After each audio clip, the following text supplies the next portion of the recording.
मनीष बिडलान जी, जो कि एक सामाजिक कार्यकर्ता हैं और साथ ही साथ ये अखिल भारतीय हिंदू युवा मोर्चा के दिल्ली प्रदेश के अध्यक्ष भी हैं और मयूर विहार से एससी मोर्चा बीजेपी से मंत्री भी हैं। आज इन्होंने दिल्ली सरकार की कमियों को, नाकामियों को बताया और साथ ही साथ जो लाशों पे राजनीति हो रही है, केजरीवाल सरकार की पोल खोल दी और साथ ही साथ केजरीवाल जी को इन्होंने मानसिक रोगी बताया। चलिए सुनते हैं मनीष बिडलान जी को, इन्होंने क्या कहा। इसके लिए क्या बोला जाएंगे, केजरीवाल साहब की मानसिकता इससे झलकती है कि केजरीवाल साहब की मानसिकता क्या है। पहली बात तो कोविड के जो भी हॉस्पिटल हैं वो आपने सुनिश्चित नहीं किए थे और आज परिस्थिति ये है कि लोग एम्बुलेंस के अंदर घूमते हैं और परेशान होते रहते हैं और इतने हताश लोग हैं कि आज मैं फेसबुक पर देख रहा हूँ कितने लोग बहुत परेशान है दिल्ली जनता। और एक चीज़ और कहना चाहूँगा, अगर वो सुनिश्चित कर रहे हैं कि कोविड के दिल्ली के अंदर इलाज होंगे और दिल्ली के हॉस्पिटल के अंदर दिल्ली वालों का ही इलाज होगा, तो पहले तो ये बताइए कि आप दिल्ली के हॉस्पिटल कौन कौन से आते हैं, जिससे उसको सार्वजनिक करिए आप सोशल मीडिया पे करिए, चाहे आपको उसको अखबार में निकालिए, प्रिंटिंग मशीन में डालिए, प्रिंटिंग मीडिया में डालिए, कुछ भी करिए। और केंद्र के जो भी हॉस्पिटल्स हैं, जो आपने कह रहे हैं कि आप अदर इलाज के लिए केंद्र के हॉस्पिटल सुनिश्चित किए हैं, तो उनकी लिस्ट बनाकर उसको भी सार्वजनिक करिए, जिससे कि लोगों को परेशानी ना हो, अपना इलाज सही तरीके से करा सके। लिस्ट वाइज करिए, लिस्ट वाइज बेड हॉस्पिटल में कौन से हॉस्पिटल में कितने बेड है, जिससे एक गिनती आ जाएगी कि कितने बेड होने चाहिए और कितने की बेडों की आवश्यकता है। देखिए, बेड के लिए तो ये कहना चाहेंगे सत्येंद्र जैन जो हेल्थ मिनिस्टर हैं दिल्ली के, उन्होंने ये कहा था कि हमारे पास पूरी सुविधा है, लेकिन आज पता लग रही है कि सुविधा नहीं है। आज कह रहे हैं स्टेडियम को क्वारंटीन सेंटर बना दिया जाएगा, आइसोलेशन वार्ड बना दिए जाएंगे, हॉस्पिटल बना दिए जाएंगे। पहले तो रोज़ चिल्लाते थे कि जी इतने लाख पेशेंट हो जाएंगे तो हम संभाल लेंगे, लेकिन आज परिस्थितियाँ ये हैं, दिल्ली पूरी क्लैप्स हो चुकी है और जो भी हमारी सुविधाएं थी वो सब पूरी क्लैप्स हो चुकी है। सबसे बड़ी चीज़ है, आज जो सिसोदिया जी ने जो एलजी से मीटिंग की और सिसोदिया जी ने कहा कि 31 जुलाई तक ये कि पेशेंट इतने हो जाएंगे, तो आपकी जो पहले जो तैयारियां थी वो क्या थी, इसको सार्वजनिक करिए मीडिया पे। पहले क्या तैयारियां की आपने, जो आज आप इस बात को कह रहे हैं कि आज ये 30,000 बेड है। 30,000 बेड नहीं थे, वो 3,000 बेड थे। सिर्फ इन्होंने सोचा कि यह छोटी मोटी बीमारी है और जल्दी ठीक हो जाएगी, लेकिन नहीं। आप दूसरे देशों को देखिए, अमेरिका जिसकी पूरी बॉडी क्लैप्स हो गई, रूस देखिए, इजराइल, सारे देश देखिए, आप उनसे कुछ देख के सीखे नहीं और दिल्ली जनता से आप खिलवाड़ कर रहे हैं। और आज आप कह रहे हैं कि जी दिल्ली के अंदर दिल्ली की जनता का इलाज होगा और आपने उनके बारे में कुछ नहीं। देखिए, ये लोग गरीब लोग हैं, गरीब तबके के लोग हैं, मजदूर लोग हैं। अमीरों को इलाज की ज़रूरत होती है तो मैक्स जाता है, अपोलो जाता है, स्कॉट जाता है, लेकिन गरीब लोग जाते हैं सरकारी हॉस्पिटल में। और सरकारी हॉस्पिटल में वो एम्बुलेंस हायर करते हैं। एम्बुलेंस हायर करने के बाद उनको पेशेंट को जाता है किसी सरकारी हॉस्पिटल में, उसको ये कह दिया जाता है कि भाई ये तो दिल्ली गवर्नमेंट का, यहाँ तो इलाज होगा नहीं, ये तो कोविड का इलाज चल रहा है। लेकिन उनको कौन बताएगा कि वो सही तरीके से कि भाई कौन सा हॉस्पिटल जाकर अपना इलाज कराएं। एक सवाल उठता है, जब अरविंद केजरीवाल जी जीत के आए थे और एनआरसी पे बात चल रही थी, तो उसने अपने सदन में कहा था, दिल्ली सरकार ने अपने सदन में, कि मेरे पास दिल्ली के पेपर नहीं है तो क्या मैं दिल्ली का नागरिक नहीं हूँ। अब वो बात कर रहे हैं कि दिल्ली का इलाज दिल्ली में होगा, तो केजरीवाल जी का इलाज कहाँ होगा। देखिए, वायदे सबसे बड़ी चीज़ है। वायदे, केजरीवाल साहब ने क्या क्या वादे करके राजनीति में आए, दिल्ली में आए हैं, सबको पता है। जिस जन लोकपाल बिल को लेके आना था वो लेके नहीं आए। आज ये कहते हैं कि जी 2017 में इन्होंने कहा एमसीडी में जितने कर्मचारी हैं मैं सबको पक्का कर दूंगा। आज उनकी हालत देख लीजिए, कर्मचारी दिन पे दिन गुजर रहे हैं, मर रहे हैं, उनकी कोई देखने वाला, कोई सुध लेने वाला कोई नहीं है। लेकिन आज परिस्थितियाँ ये हो चुकी हैं कि केजरीवाल साहब आज अपने आप को क्या संभालेंगे, वो दिल्ली को संभाल नहीं सकते, अपने आप को क्या संभालेंगे। आज हमें सोचना पड़ेगा कि दिल्ली की बागडोर हमने किस आदमी के हाथ में दी है, जो मानसिक रोग पीड़ित है, वो मानसिक रोगी है, वो और कुछ नहीं है, वो मानसिक रोगी है कि हर बात एक नया जुमला पेश कर देता है और कहता है जी मैं तो तुम्हारा तेशी हूँ। आपने भाई साहब थोड़े दिन पहले आपने देखा होगा, दिल्ली जनता पूछना चाहूँगा, जो दंगे हुए, ताहिर मोहम्मद जी को जानते होंगे आप, उन्होंने कितनी तगड़ी प्लानिंग करी थी। 130 करोड़ रुपए खर्चा करा दंगे फैलाने के लिए, ताहिर हुसैन ने, जिसमें मुतल्ला खान भी शामिल है, उसने भी फाइनेंस किया उसको। ये हम नहीं कह रहे, ये दिल्ली पुलिस की चार्जशीट और क्राइम ब्रांच की चार्जशीट कहती है, ये मैं नहीं कह रहा, ये चार्जशीट कह रही है, जो 500 पेज की चार्जशीट दाखिल करी गई है कि ये चार्जशीट इनकी दाखिल है। तो ये सोचिए कि इनके एमएलए काउंसलर किस हद तक जा रहे हैं मेरे भाई, जो दिल्ली की जो शांति को भंग करने की राजनीति कर रहे हैं, दिल्ली को बचाने की राजनीति तो कर ही नहीं रहे। आज केजरीवाल साहब कहते हैं कि मेरे पास तो पेपर नहीं है, तो आप कौन से हॉस्पिटल में इलाज कराएंगे केजरीवाल साहब? आपके पास तो पेपर ही नहीं है। इलाज तो आपको पूरी फैसिलिटी तो दिल्ली से मिल रही है ना, तो क्यों ले रहे हैं आप ये फैसिलिटीज?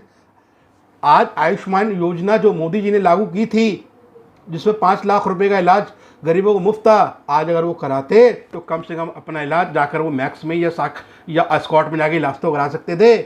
बेवकूफ़ आदमी ये तो सोचता कि आयुष्मान, देखिए 2 राज्यों में आयुष्मान लागू नहीं है, ममता बनर्जी और दिल्ली के अंदर जो लागू नहीं है। आज इन्होंने सिर्फ खिलवाड़ किया है। ममता जी ने क्या किया, बांग्लादेशियों को अपने इधर बसा दिया और केजरीवाल साहब ने यहाँ बसा दिया।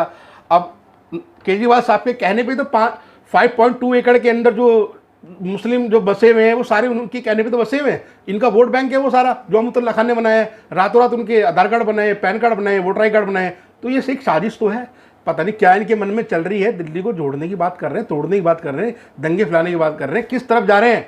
अरे हम तो कांग्रेस से ही परेशान थे कि केजरीवाल साहब की मानसिकता क्या है।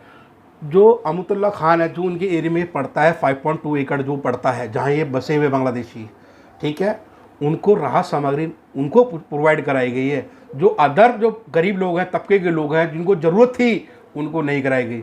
उनको ये कह दिया गया कि आपने वोट नहीं डाला है हमें, आपकी जैसे वोट नहीं पड़ा है, तो हम आपको ये राहत सामग्री नहीं देंगे। जबकि केंद्र ने सुनिश्चित किया है कि कोई भूखा ना सोए, कोई भूखा ना सोए, बेशक भूखा उठे जरूर लेकिन सोए ना।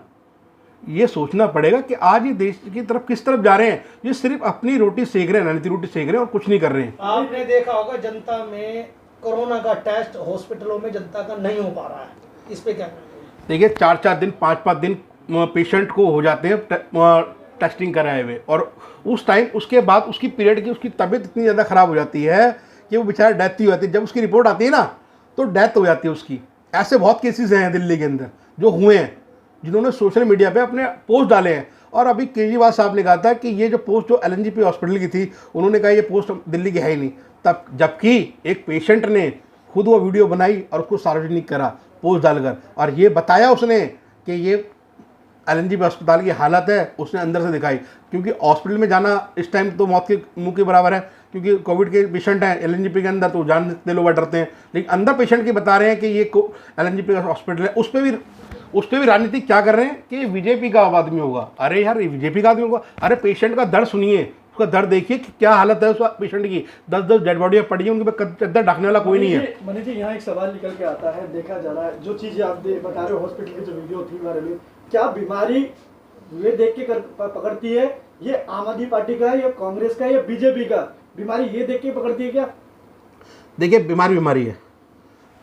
इस टाइम जो वायरस है जिसे कोविड-19 कह रहे हैं, ये किसी जातिवाद या किसी पार्टी को देख के नहीं बढ़ता।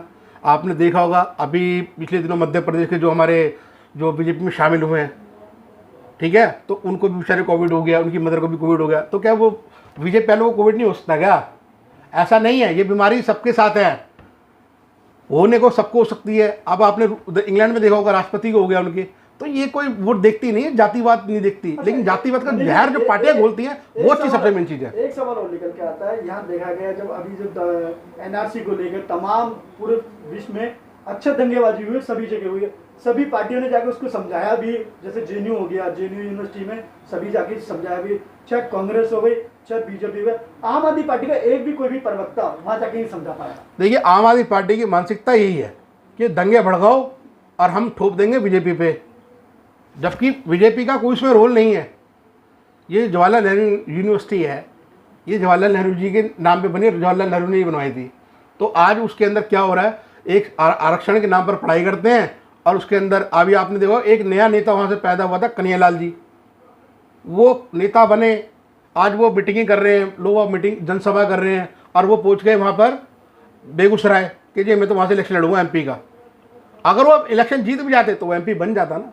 जिस चीज़ के लिए वो खड़ा था, जिस चीज़ को बनना था, तो वो बन जाता ना। उसे नेता ही तो बनना था, नेता पढ़ाई तो करनी नहीं थी उसने।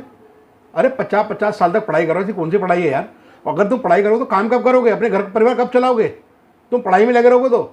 अरे पढ़ाई एक लिमिट की होती है, 22-23 साल तक आदमी पढ़ता है, उसके बाद अपने घर के बारे में सोचता है, अपने बच्चों के बारे में सोचता है। ये क्या 50 साल तक पढ़ रहे हो, कुर्ता पैंट जींस पहन रहे हो, लंबे लंबे बाल हैं, लंबी दाढ़ियाँ हैं, मॉडलिंग कर रहे हो, रात को उनके सब क्लबों में जाते हैं, क्या करते हैं क्या नहीं करते हैं। वहाँ देखिए होगा आपने पिछले दिनों स्मैक वहाँ होती है, कोकीन वहाँ होती है, सब कुछ नशे वहाँ होते हैं। तो ये क्या है? ये स्टडी है।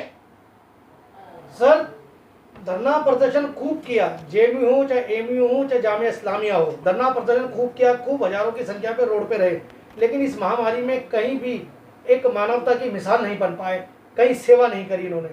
यही तो सार होना है कि आप जो आरएसएस को ये बोलते थे कि आरएसएस हिंदू दुश्मन है, मुस्लिम दुश्मन है, सबसे ज़्यादा अगर देखा गया है तो आरएसएस सबसे ज़्यादा मेहनत की है इस लॉकडाउन में।